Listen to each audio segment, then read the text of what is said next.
The plane touched down at Václav Havel Airport on a Thursday morning in July, and Maya felt her stomach twist with nervousness. She had never traveled alone before. Not like this.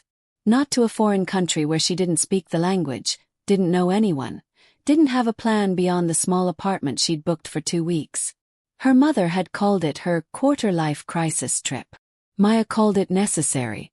At 28, she just ended a 5-year relationship, quit her boring office job in Seattle, and decided that if she didn't do something dramatic, she might wake up at 50 having never really lived at all. So she'd closed her eyes, pointed at a map of Europe, and her finger had landed on Prague. "Dobry den," the taxi driver said when she climbed in. "Good day." Maya smiled nervously. "Dobry den," she repeated, the words clumsy in her mouth.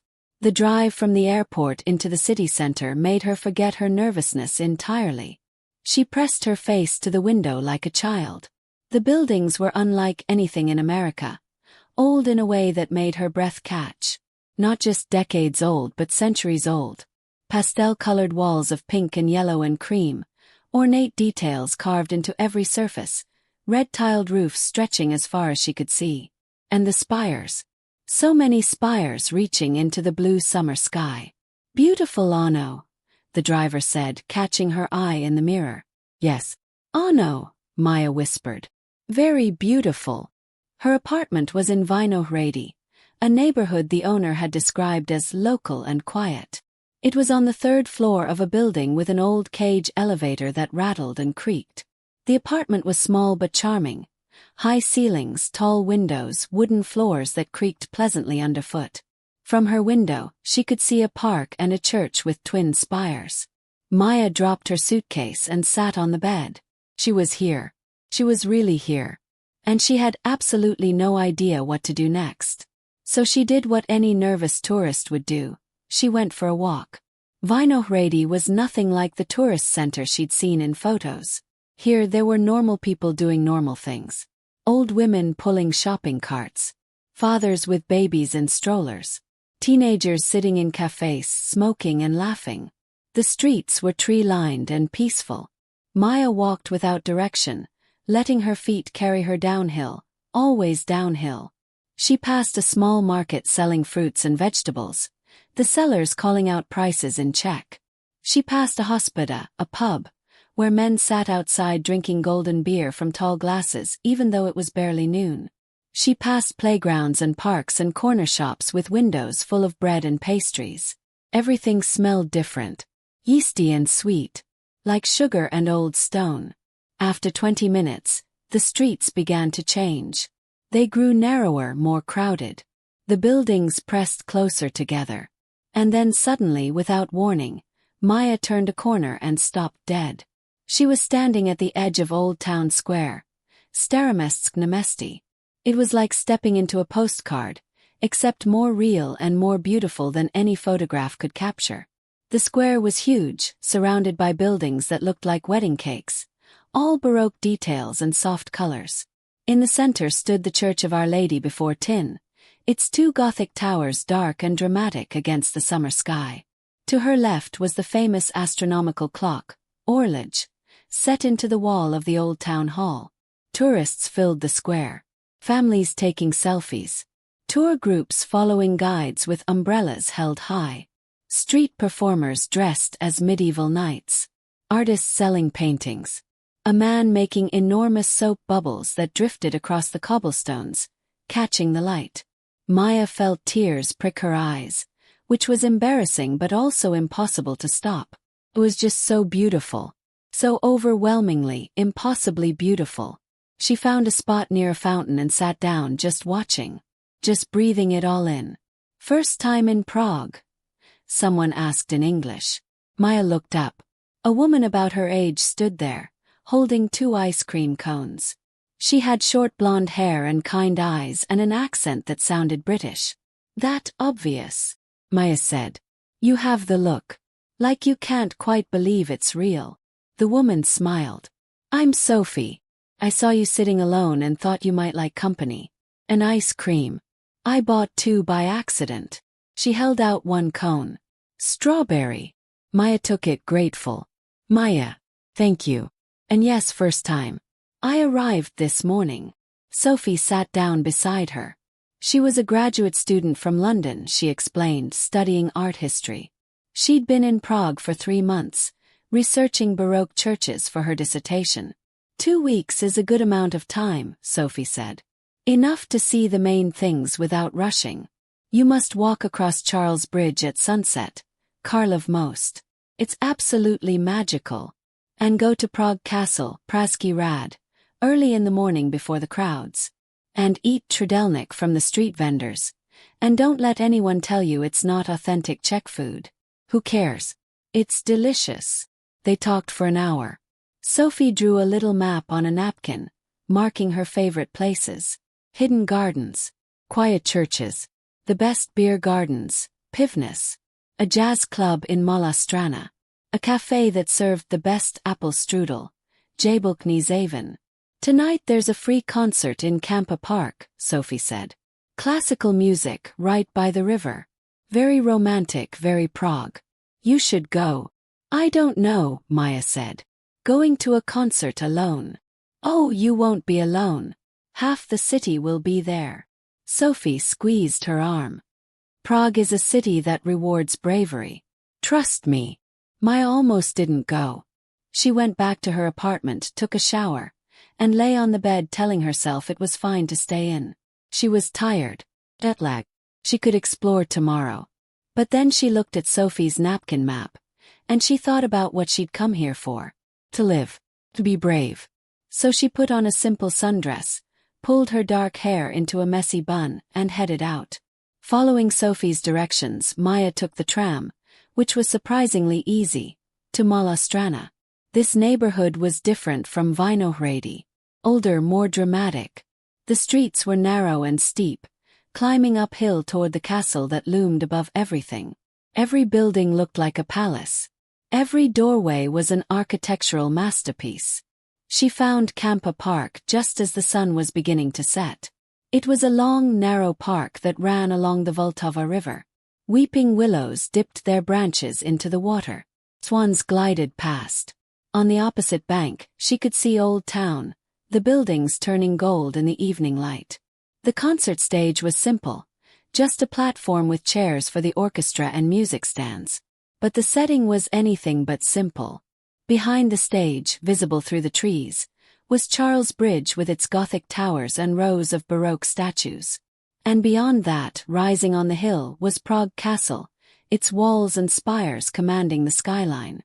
People were spreading blankets on the grass, opening bottles of wine, settling in. Maya found a spot under a tree and sat down, hugging her knees to her chest. The orchestra began to tune their instruments, that chaotic warming-up sound that somehow builds anticipation. Maya closed her eyes and breathed in the smell of summer grass and river water. Perminti, excuse me. Is this spot taken? Maya opened her eyes. A man stood there, holding a well-worn backpack and a sketchbook. He was maybe in his early 30s, with dark curly hair that looked like it had never met a comb, warm brown eyes, and the kind of comfortable clothes that suggested he was local, not a tourist. Olive green pants, a faded blue shirt rolled to the elbows, canvas shoes. No please, Maya said, scooting over to make room. He sat down with a grateful sigh, stretching out his legs. Up close, Maya could see paint stains on his fingers and a small hole in the knee of his pants. He looked comfortable in his own skin in a way she envied. Thank you, he said. His English was good but accented. I'm Tomáš. Maya. American, he asked. Seattle. You're Czech. No, yes. Born right here in Prague. He opened his sketchbook and pulled out a pencil. Do you mind if I draw while we wait? I like to sketch the castle at sunset. Of course not. Maya watched from the corner of her eye as Tomáš began to draw. His hand moved quickly, confidently, capturing the outline of the castle with sure strokes. She noticed he kept glancing up at the view, then down at the paper, then up again. His face was relaxed, peaceful. This was someone doing what they loved. Have you been in Prague long? Tomáš asked without looking up from his sketch. I arrived this morning. Now he did look up surprised. This morning. And you're already here. Most tourists spend their first night at some expensive restaurant in Old Town Square. Maya laughed. I met someone who gave me better advice. Good. Old Town Square is beautiful, but it's not the soul of Prague. This. He gestured at the river, the park, the people gathering for free music on a summer evening. This is the soul. The concert began. The orchestra played Dvorak and Smetana, Czech composers, Tomáš whispered to her, and the music floated across the park and over the river. As the sun sank lower, the sky turned pink and orange and purple. The castle glowed golden. The bridge looked like something from a dream. Between pieces, Tomáš showed Maya his sketch. He'd captured not just the castle but the whole scene. The trees, the people, the feeling of the evening. You're very talented, Maya said. He shrugged but looked pleased. I'm an architect. Was an architect. Now I mostly just draw what I love about this city and try to remember why I came back. Came back. I studied in Vienna for 6 years. Worked there too. It's a beautiful city, very grand, very proper. But it's not home. Last year I moved back to Prague, and I'm still remembering how to see it again. How to appreciate what I grew up with. I can't imagine ever taking this for granted, Maya said quietly, looking at the view. That's because you're seeing it with fresh eyes. That's a gift. When the concert ended, people began packing up their blankets and wine bottles, but Tomáš didn't move. Maya didn't either. They sat in comfortable silence as the crowd thinned and the sky deepened to blue-black. Would you like to walk? Tomáš asked finally. I could show you the bridge at night. It's different than during the day. Quieter. More. He searched for the word. More itself. Maya knew she should probably say no. He was a stranger. She'd been in Prague for less than 12 hours. But something in her said yes, the same something that had brought her to Prague in the first place. I'd like that, she said. They walked along the river path toward Charles Bridge. Karlov most. The path was lit by old-fashioned street lamps that cast pools of warm light. Couples strolled hand in hand. Cyclists rang their bells as they passed. Across the water, the city lights reflected in rippling gold streaks. So what brings you to Prague alone for 2 weeks? Tomáš asked as they walked. Maya hesitated, then decided on honesty. I needed to do something different. Something brave. My life back home felt too small, too safe, too predictable. I wanted to surprise myself. And, are you surprised? Very, she said, smiling. They reached the beginning of Charles Bridge. During the day, Sophie had told her, it was packed shoulder to shoulder with tourists. But now, late at night, there were only a few people scattered along its length.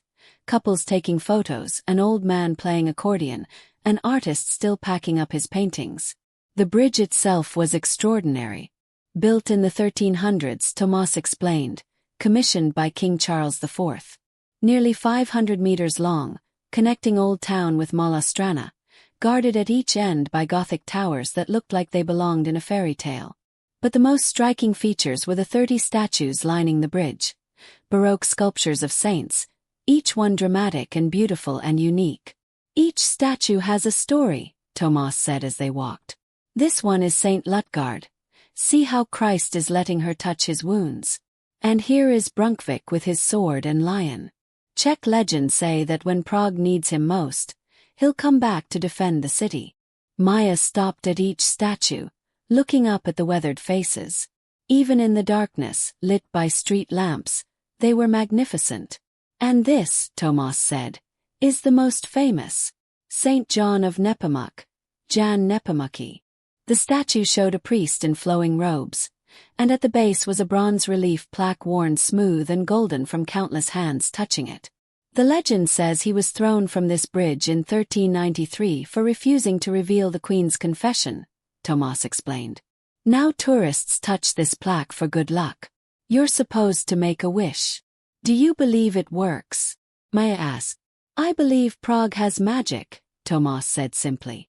Whether it comes from touching a statue or from being in the right place at the right moment, Who can say? Maya reached out and placed her palm on the smooth bronze, still warm from the day's sun and thousands of other hands. She closed her eyes. I wish to really live, she thought. To be brave. To find something real. When she opened her eyes, Tomáš was watching her with a gentle smile. What did you wish for? He asked. Isn't it supposed to be secret? Asiano, probably yes. But I won't tell. He touched the plaque himself, though Maya suspected he was just being polite, that locals didn't really do this. They continued across the bridge, stopping in the middle to look at the view. On one side, Old Town with its cluster of spires and towers. On the other, the castle on its hill, illuminated and eternal. The river flowed beneath them, dark and steady. I walk across this bridge maybe 3 times a week, Tomáš said. And it still does something to me. Here, right in this spot, you can feel all of Prague's history at once. All the people who've crossed here. All the moments this bridge has witnessed.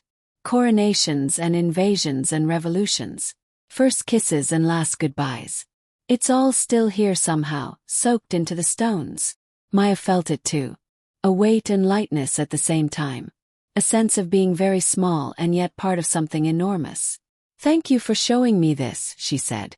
Thank you for seeing it, Tomáš replied. Sometimes I need a reminder of what I have. At the end of the bridge, in Malá Strana, Tomáš stopped. I should let you go. You must be tired, jet lag and a long day.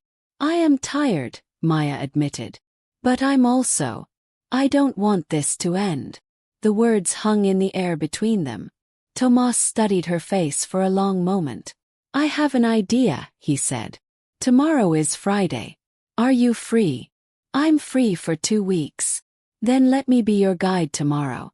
I'll show you Prague the way locals see it. Not the tourist version. The real version. If you'd like. Maya's heart beat faster. I'd like that very much. They exchanged phone numbers. Tomáš promised to pick her up at 10 in the morning. Then he kissed her hand in an old-fashioned gesture that should have been silly but was somehow perfect. Dobré no, Maya. Sleep well. Dobré noci, Tomáš. Maya rode the tram back to Vinohrady with her hand tingling and her heart racing. Through the window, she watched nighttime Prague slide past. Glowing windows and quiet streets and the occasional spire silhouetted against the sky. She was really here. She was really doing this. And she couldn't wait to see what tomorrow would bring. Tomáš arrived exactly at 10, riding an old bicycle with a wicker basket on the front. He was wearing jeans and a white t-shirt, sunglasses pushed up on his curly hair, and he was carrying 2 paper cups of coffee. Dobré no, good morning, he said, handing her one. I brought kava. I didn't know how you take it, so I got mlíko, milk, on the side. Maya took the coffee gratefully. She'd woken up at 6, still on Seattle time, and had been too nervous excited to go back to sleep. Thank you. Black is perfect. Good. We have a lot to see today. He gestured to his bicycle. Do you ride? I have a friend nearby who can lend us another bike. I do, but I've never biked in a foreign city before. Prague is very good for bikes. Lots of bike paths and drivers are used to us. Come, I'll show you. Tomáš's friend lived 3 blocks away in a beautiful Art Nouveau building. His name was Pavel, and he barely spoke English, but he smiled warmly and brought out a women's bike that was old but well-maintained. He and Tomáš talked rapidly in Czech. Maya caught maybe 1 word in 10, and then Pavel waved them off with a cheerful "Stas na cestu." Have a good trip. Where are we going? Maya asked as they set off, cycling side by side down a quiet residential street. First, breakfast. Real breakfast. Then I'll show you my Prague. They rode through Vinohrady, and Maya began to notice things she'd missed yesterday. The neighborhood was full of small details. Elaborate doorways with carved flowers and faces, tiny shops selling antiques or books or handmade paper, corner cafes with 3 tables and locals reading newspapers. Every few blocks there was a small park or square where old men sat on benches and mothers watched children play. Vinohrady means vineyards, Tomáš explained as they cycled. Long ago, this whole area was wine country. Now it's just a good neighborhood. Not too touristy but still beautiful. Lots of young families, artists, students. I live here too actually, just near Nemesti Miru, P Square. They stopped at a small bakery, Pekarství, with a line of locals out the door. The smell coming from inside was incredible. Yeast and butter and sugar and something cinnamon sweet. We'll get kolis, Tomáš said. Traditional Czech pastries. My babika, my grandmother, used to make them, but these are almost as good. Inside, the baker greeted Tomáš by name. They spoke in Czech, laughing about something, and then Tomáš turned to Maya. What do you like? Sweet or savory? Sweet. He ordered in Czech, and soon they had a paper bag full of pastries. Round buns with indentations in the center filled with poppy seeds, plum jam, sweet cheese and apricots. They were still warm. They ate sitting on a bench in Rigrovi Sady, Rieger's Gardens, a large park with an incredible view of the city. From here, Maya could see the whole panorama. The red roofs of Old Town, the castle on its hill, the Vltava River cutting through the middle, church spires rising everywhere like prayers made solid. This is where locals come, Tomáš said, biting into a poppy seed kolak. Tourists go to the castle gardens or Petrin Hill. We come here. There's a beer garden up there. He pointed to a building at the top of the park. That has the best view in Prague. We'll go tonight if you want. I want, Maya said. The pastry was delicious. Slightly sweet, the dough tender, the filling rich. 3. After breakfast, they got back on their bikes and Tomáš led her on a winding route through the city. Not the direct route tourists would take, but the scenic route, the local route. They cycled through residential streets where laundry hung from balconies and cats sat in windows.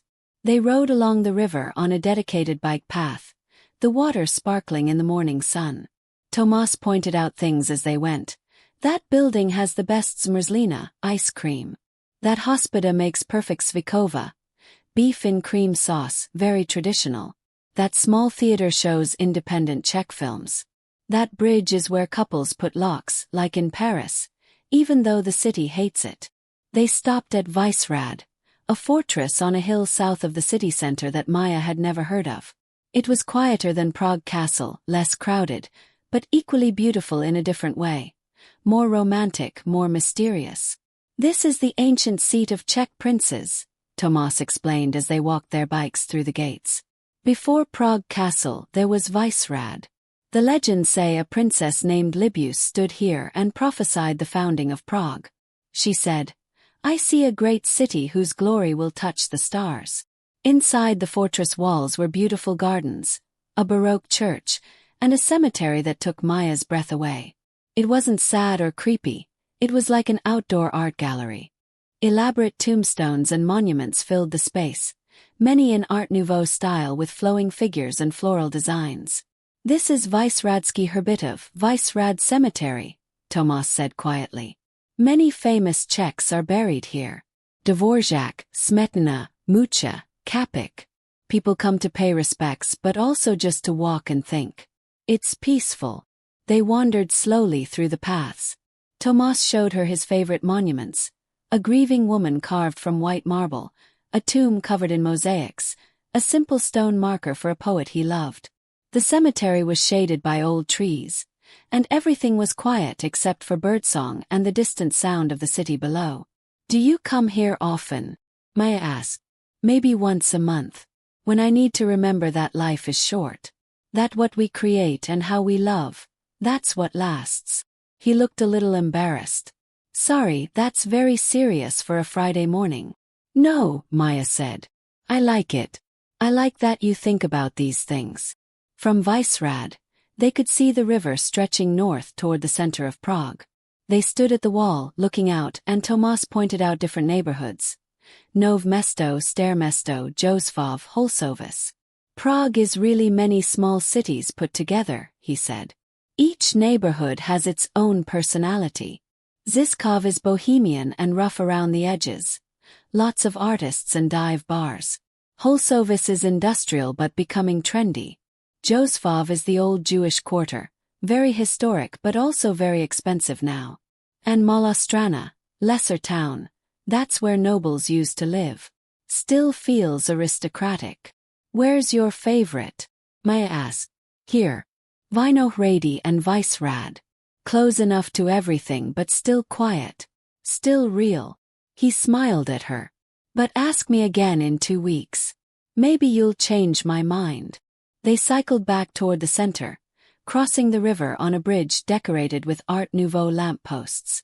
On the other side, Tomáš led her into a tangle of narrow streets in Old Town, Staré Mesto. This was the Prague of postcards, but Tomáš knew how to avoid the worst crowds. He took her through covered passages that connected buildings, emerging in hidden courtyards where only a few people sat at cafe tables. He showed her the smallest street in Prague, Vinarna Satovka, barely wider than his shoulders. He pointed out architectural details she would have missed. A door handle shaped like a lizard, a carved face above a window, a fading painted sign from the 1800s. Every building here has stories, Tomáš said.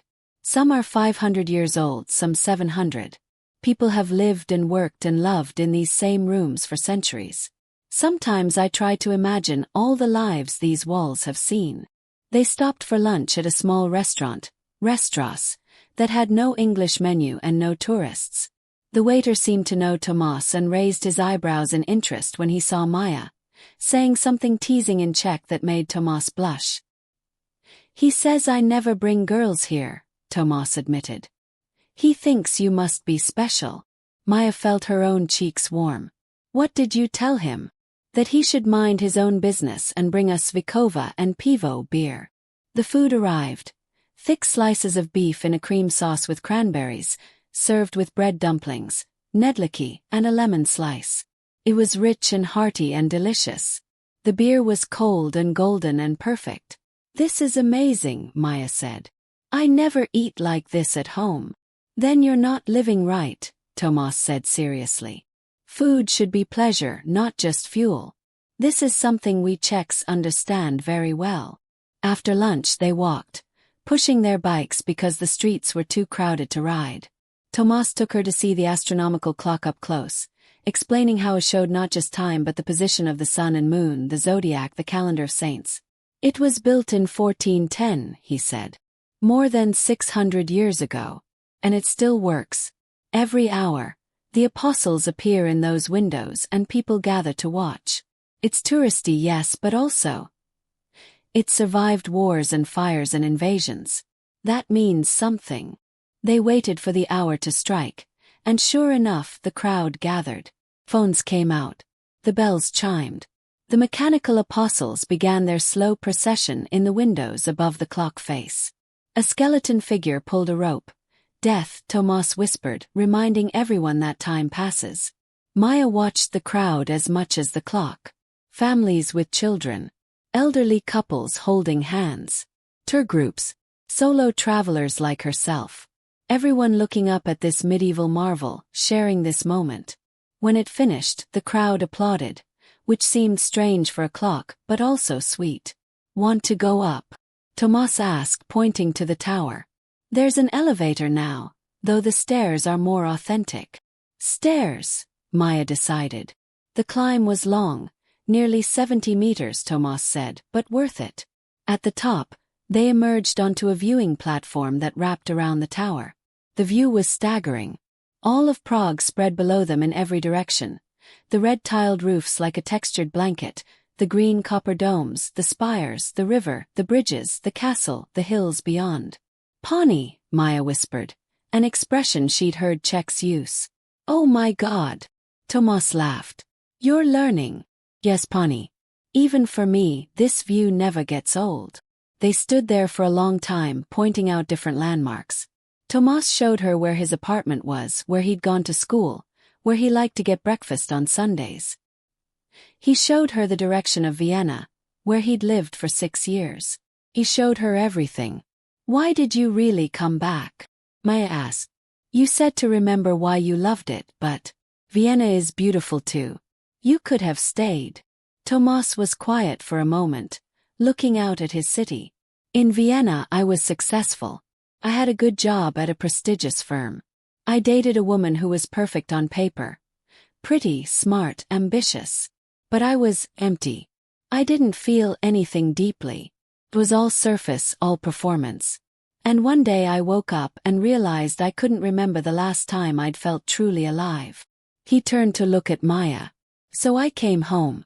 I quit my job, ended the relationship, moved back to Prague. My family thought I was crazy. Maybe I was. But here, even struggling to find work, even living in a small apartment, even alone, I feel something. I feel connected to the stones and the river and the history. Does that make sense? Yes, Maya said quietly. That makes perfect sense. Their eyes held for a moment, and Maya felt something shift between them. Something deeper than tourist and guide. Something real. Tomáš cleared his throat and looked away. We should keep moving. I want to show you József before it gets too late. They descended the tower and cycled to József, the old Jewish quarter. This neighborhood was different again.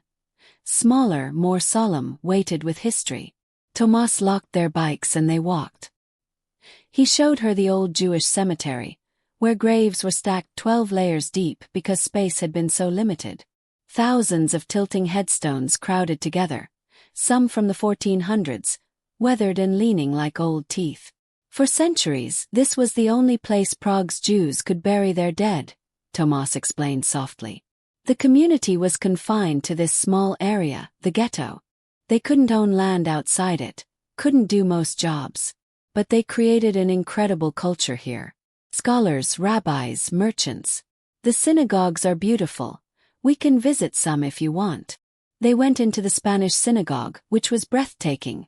All Moorish arches and gold decoration and jewel-toned stained glass. Then the old new synagogue, built in 1270, the oldest active synagogue in Europe. During World War II, the Nazis nearly destroyed everything, Tomáš said. The Jewish community here was decimated. After the war, there were hardly any Jews left in Prague. The synagogues became museums. It's a sorrow that never really leaves this neighborhood. Maya felt the weight of it. All the lives that had filled these streets gone. The synagogues standing as monuments to absence. Thank you for showing me this, she said. It's important. Prague isn't all beauty and romance, Tomáš said. There's darkness here too. But we don't forget it. We can't. From József they cycled to Letná Park, a large green space on a hill overlooking the river. By now it was late afternoon, the summer sun still high and warm. They returned Pavel's bike. More cheerful Czech conversation that made Pavel wink at Maya, and then walked through Letná, following winding paths under trees. There used to be a giant statue of Stalin here, Tomáš said, pointing to an empty plinth. The largest statue of Stalin in the world. After he died and his crimes became known, they blew it up. Now there's just this empty spot and a metronome. A reminder that time moves on. That even monuments fall. They sat on the wall at the edge of the park, legs dangling, looking out at the view. The whole city again from a different angle. The bridges crossing the river, the spires, the castle. Perfection. I have a question, Maya said. And you can tell me if I'm being too nosy. Ask. The woman in Vienna. The perfect on-paper woman. Do you miss her? Tomáš considered this.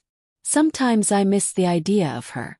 The security of having a partner, a plan, a future laid out. But do I miss her? Well, because we never really knew each other. We were playing roles. Successful architect, beautiful girlfriend. But underneath. Strangers. I know that feeling, Maya said. My ex-boyfriend. We were together 5 years and I think I knew by year 2 that it was wrong. But I stayed because it was comfortable. Because leaving seemed harder than staying. Until finally it wasn't. What made you leave? He proposed, Maya said. And I said no. I surprised myself. I thought I'd say yes, thought that was the plan. But when the moment came I heard myself say no. And I realized I'd been sleepwalking through my own life. So you came to Prague to wake up. Something like that. Tomáš reached over and took her hand. Just held it. His thumb tracing small circles on her palm. It was such a simple gesture, but it made Maya's heart race. "I'm glad you did," he said.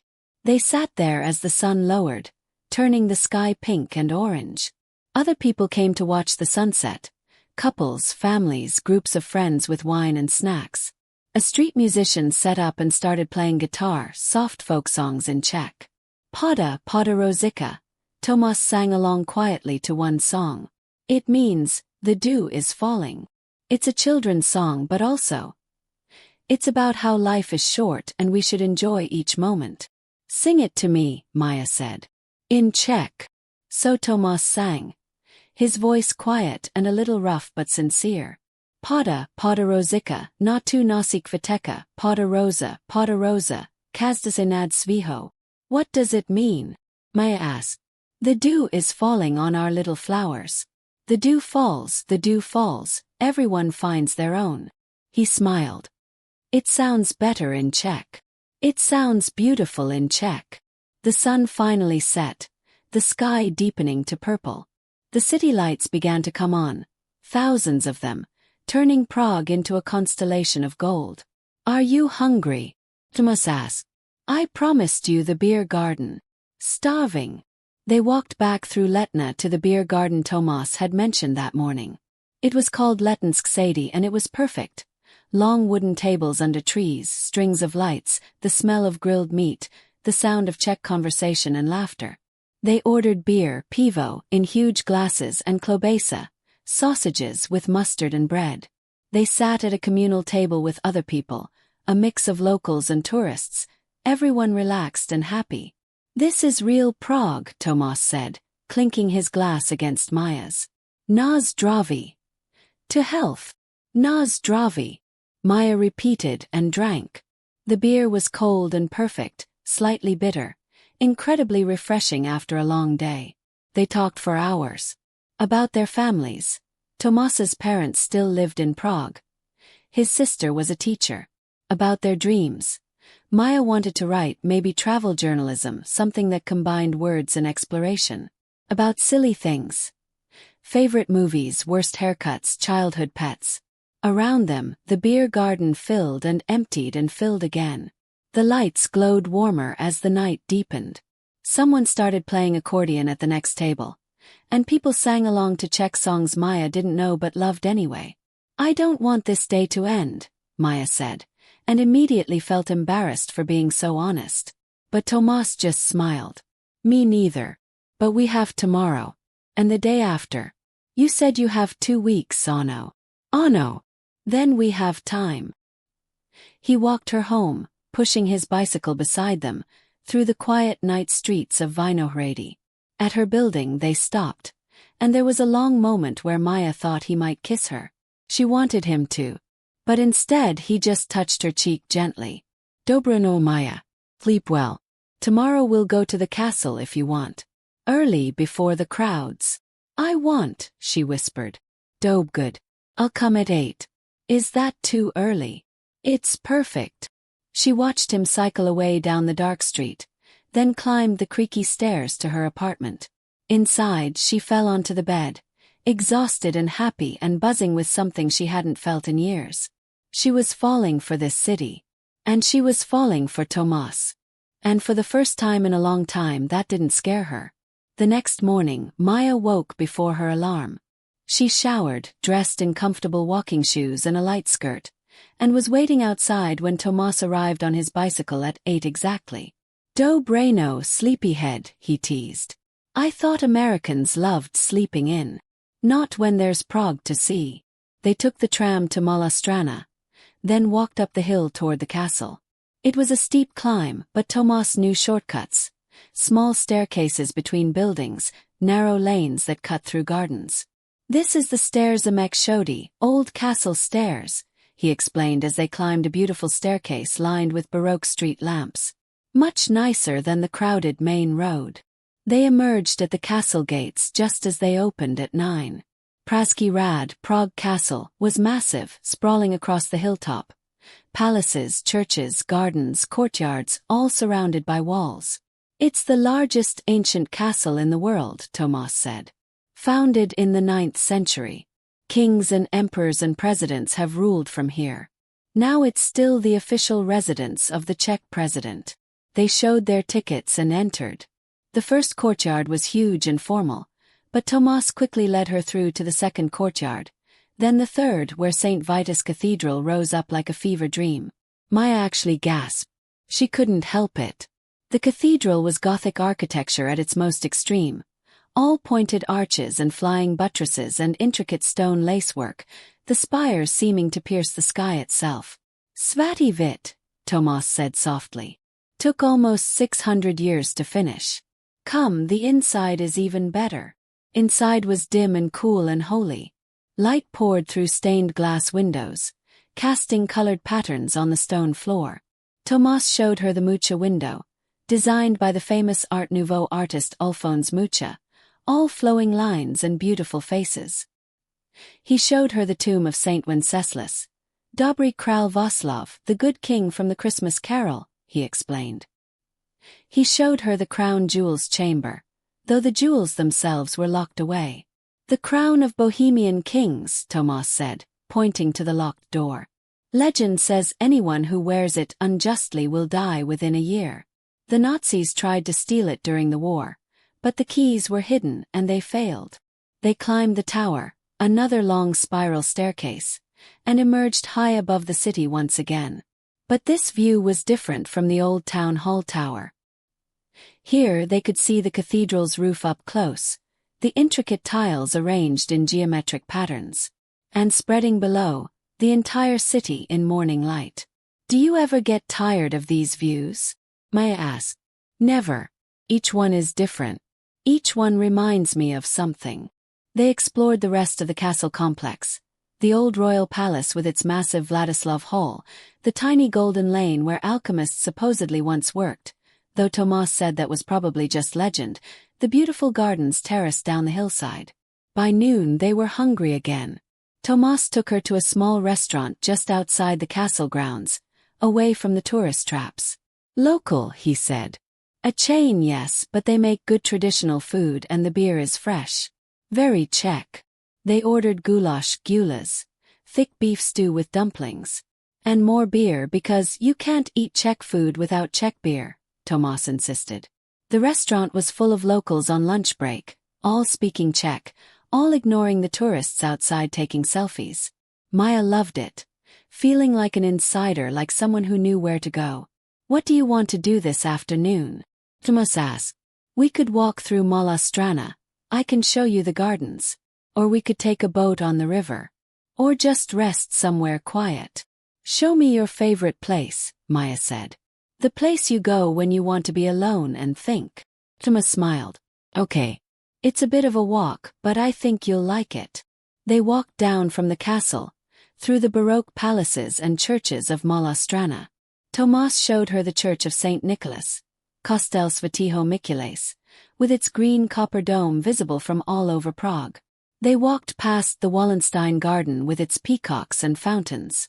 They crossed Charles Bridge again, this time in bright afternoon sun with crowds of tourists. On the old town side, Tomáš led her through streets she hadn't seen yet, heading east. The buildings changed gradually. Less grand, more residential. They passed shops selling fabric, bakeries, corner pubs where old men sat drinking. Finally, Tomáš stopped at an unmarked door in an ordinary building. He pushed it open, unlocked, and gestured for Maya to follow. Inside was a dark hallway, then a staircase. Up they climbed for floors 5. At the top was another door, and when Tomáš opened it, they stepped out onto a rooftop. My secret place, he said. It was an old building, the roof flat and empty except for a few chimneys and an old water tank. But the view was incredible. They were surrounded by rooftops, red tiles and dormer windows and chimney pots, and beyond, the spires and towers of Prague rising up like a dream. But it wasn't the dramatic panorama of the tower views. It was intimate, rooftop-level, real. How did you find this? Maya asked. I lived in this building when I was a student, Tomáš said. My apartment was terrible. Tiny, cold, the bathroom in the hallway. But I found this roof access, and I'd come up here to draw. To think. To remember why I wanted to be an architect because of spaces like this, views like this. They sat on the sun-warmed roof, legs crossed. The city hummed around them. Traffic, tram bells, distant music, conversations floating up from open windows. But up here they were alone. "Thank you for sharing this with me," Maya said. "I've never brought anyone here before." The words hung between them. Maya felt her breath catch. Tomáš was looking at her with an intensity that made her skin warm.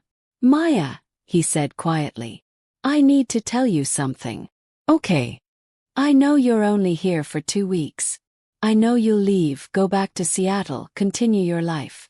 And I know it's crazy to feel this way after just 2 days, but..." He took a breath. "I haven't felt this alive in years. You make me see my own city with new eyes. You make me remember why beauty matters. And I'm going to be very sad when you leave." Maya's heart was pounding. "I'm going to be sad too. But for now, for these 2 weeks, can we just be present? Enjoy this. Not worry about what happens after." "Yes," Maya said. "I want that." Tomáš reached out and tucked a strand of hair behind her ear. Then finally he kissed her. Gentle at first, then deeper. Maya felt herself melt into it, her hands finding his curly hair. His arms pulling her closer. When they broke apart they were both breathing hard. "Bozimi," Tomáš whispered. "Oh my God." Maya laughed, dizzy and happy. "Is that a Czech expression?" "Very Czech. Means the same thing. Oh my God, you're beautiful. Oh my God, I'm in trouble." They kissed again and again until they were lying on the warm roof tiles, the Prague sky blue and perfect above them. Eventually they made themselves get up, brushing dust off their clothes. Tomáš held her hand as they descended the stairs, and he didn't let go as they walked through the streets. "Are you free tonight?" he asked. "There's a jazz club I love in Malá Strana. Small, intimate. Amazing musicians. We could have dinner first." "I'm free," Maya said. "I'm free every night for the next 12 days. Viborn, excellent. I'll pick you up at 7. He kissed her goodbye at the tram stop, and Maya rode back to Vinohrady in a daze. In her apartment, she looked at herself in the mirror and barely recognized the woman looking back. Her eyes were bright, her cheeks flushed, her smile ridiculous and huge. 2 days in Prague and her whole world had shifted. She thought about calling her mother, her friends back home. But what would she say? "I met someone. I'm falling in love with a city and a man and maybe even myself." They'd think she was crazy. Maybe she was. But maybe crazy was exactly what she needed.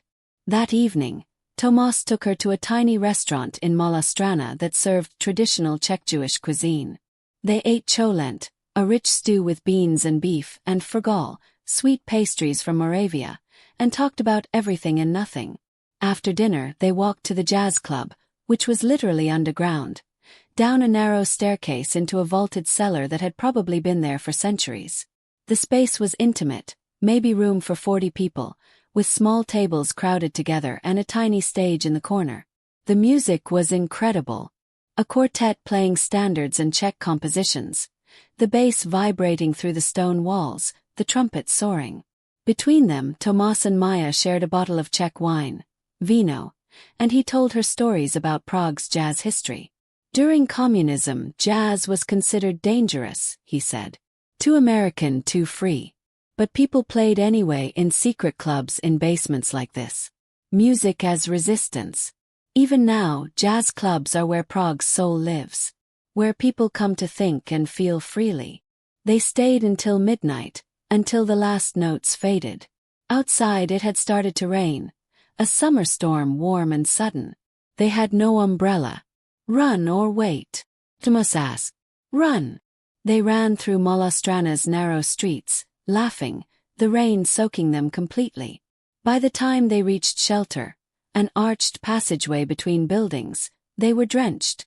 Maya's hair was plastered to her face, Tomáš's shirt clinging to him. And suddenly they were kissing again, pressed against the old stone wall, the rain drumming on the cobblestones beyond their shelter. It was like a movie except better because it was real. The taste of wine on his lips, the feel of his wet skin, the smell of summer rain on ancient stones. "Come home with me," Tomáš whispered against her mouth. "Please." Yes. His apartment was close, just a 10-minute walk through the rain. It was small, a studio in an old building in Vinohrady, but charming. Books everywhere, sketches pinned to the walls, a drafting table by the window, a narrow bed in the corner. Tomáš gave her a towel, one of his t-shirts to change into. While she dried off in the tiny bathroom, she heard him moving around, putting on music, lighting candles because the overhead light is terrible, very Soviet. When she came out, the apartment was warm and glowing. Tomáš had changed into dry clothes and was making tea. "Kaj," he offered. "Or something stronger." "Tea is perfect."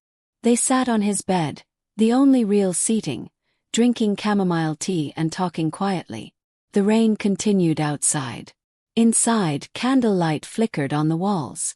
"Tell me more about Seattle," Tomáš said. "I've never been to America." So Maya told him about the Pacific Northwest, the mountains and the ocean, the coffee culture, the constant rain, though different from Prague rain. She told him about her tiny apartment that was twice as expensive as it should be. About her job as a copywriter that had paid well but slowly killed her soul. About Saturday mornings at Pike Place Market, buying flowers and fresh bread. "Do you miss it?" Tomáš asked. "Parts of it. My friends. My favorite bookstore. But the life I was living there. Well, I don't miss that at all. Will you go back?" Maya set down her teacup. "I have to, eventually. My visa is only good for 90 days. And even that assumes I can afford to stay longer. But will I go back to the same life? I don't think so. Can't. I've changed too much already. 2 days ago you arrived. I know. But sometimes 2 days is enough to change everything." Tomáš pulled her closer, and she rested her head on his shoulder. They sat like that for a long time, listening to the rain and the quiet music. "Stay tonight," he said. "I'll sleep on the floor. Or the couch." "Well, I don't have a couch, but I'll figure something out." Maya lifted her head to look at him. "Don't sleep on the floor." "No. No." They made love slowly, gently, as the candles burned down and the rain softened to a whisper. Afterward, lying tangled together in his narrow bed, Maya felt more at peace than she had in years. "Milujita," Tomáš whispered against her hair.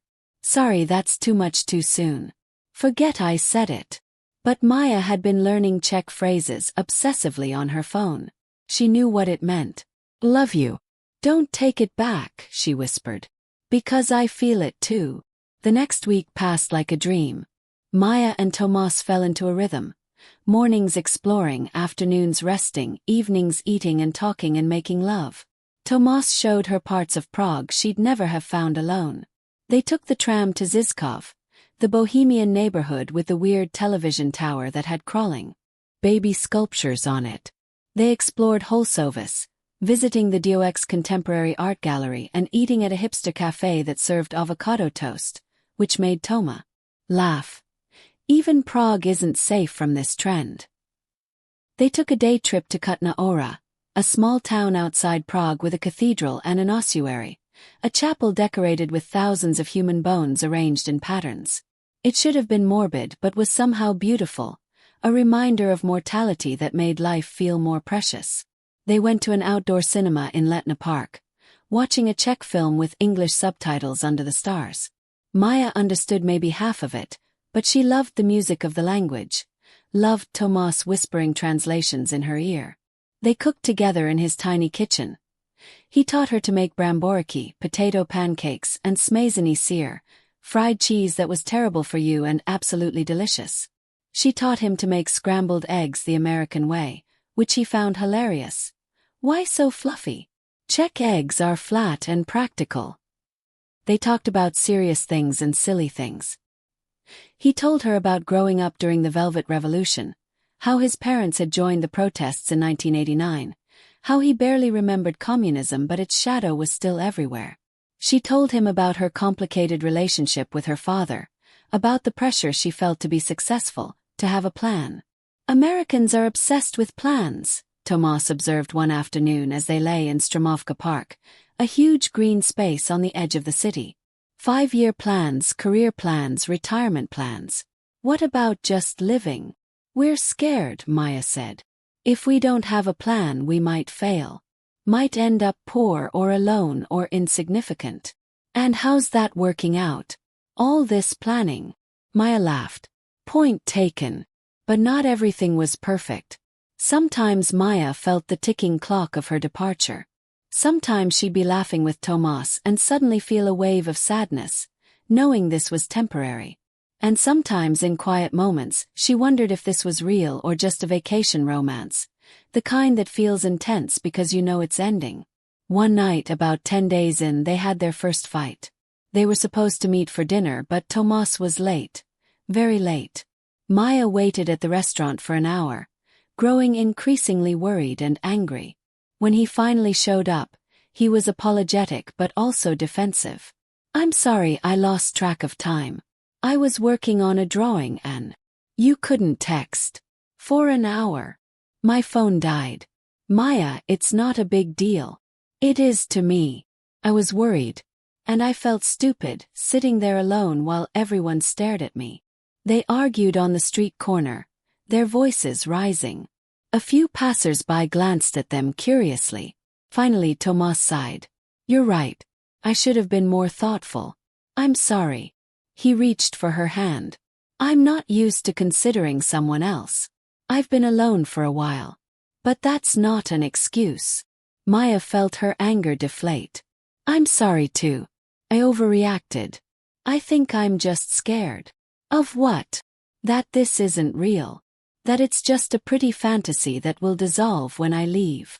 Tomáš pulled her into a hug, right there on the street. It's real, Maya. What we have is real. The rest. We'll figure it out. But would they? Maya didn't know. With 4 days left, Maya started to panic. Not outwardly. She kept smiling, kept exploring, kept pretending everything was fine. But inside she was unraveling. She'd fallen completely in love with Prague.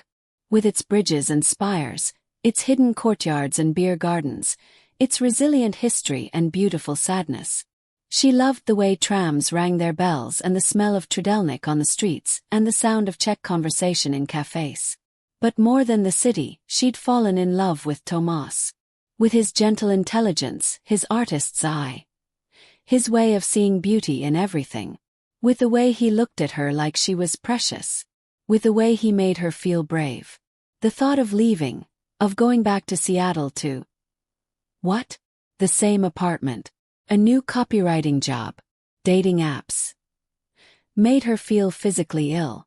On her second to last day, Tomáš took her to Petrin Hill. They took the funicular, a tiny cable car, up the steep hillside, emerging in a beautiful park full of gardens and paths.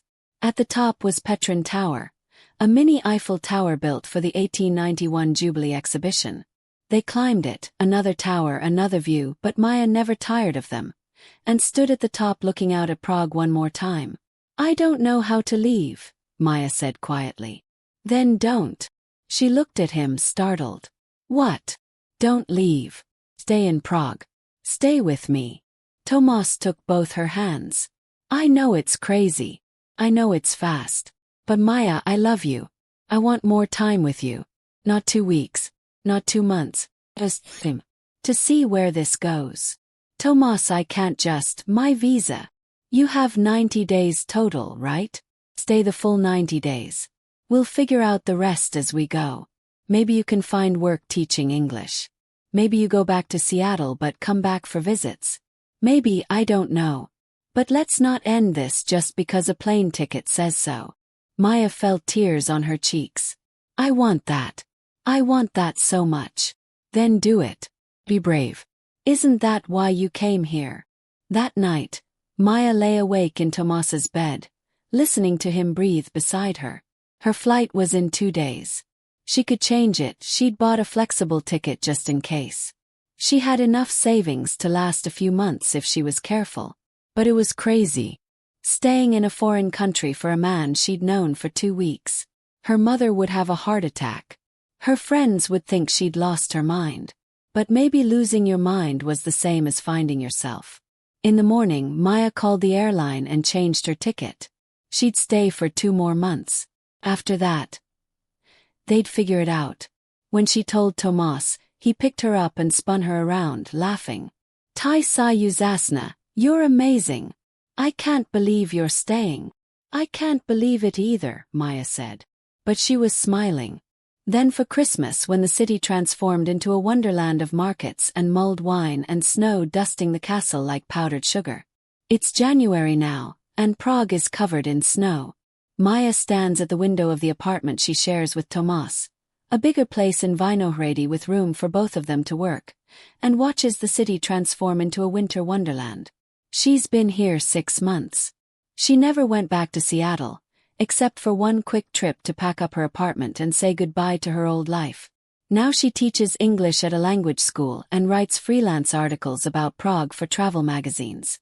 The pay isn't great, but it's enough. And she's happy, truly deeply happy. Tomáš comes up behind her, wrapping his arms around her waist. "Thinking about the summer?" he asks in English. His English has gotten much better. Her Czech is still terrible, but she's learning. "Always," Maya says. "Pada, pada Rosika," she sings softly. "You remembered," he says, surprised. "How could I forget? It was the first song you sang to me." Outside, snow falls on the red roofs of Prague. Somewhere, the Vltava flows under frozen bridges. The castle stands eternal on its hill. And in a small apartment in Vinohrady, 2 people who found each other in the most unexpected way stand together, watching their city sleep under winter's blanket. Maya knows it won't always be easy.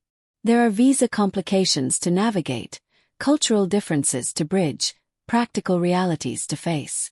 But right now, in this moment, none of that matters. 'Cause she took a chance. She was brave. And she found something real. "Milujita," she whispers to Tomáš. "Milujita Taki," he whispers back. "I love you too." And outside, Prague, beautiful eternal Prague, keeps their secret, the way it has kept millions of secrets for 1,000 years.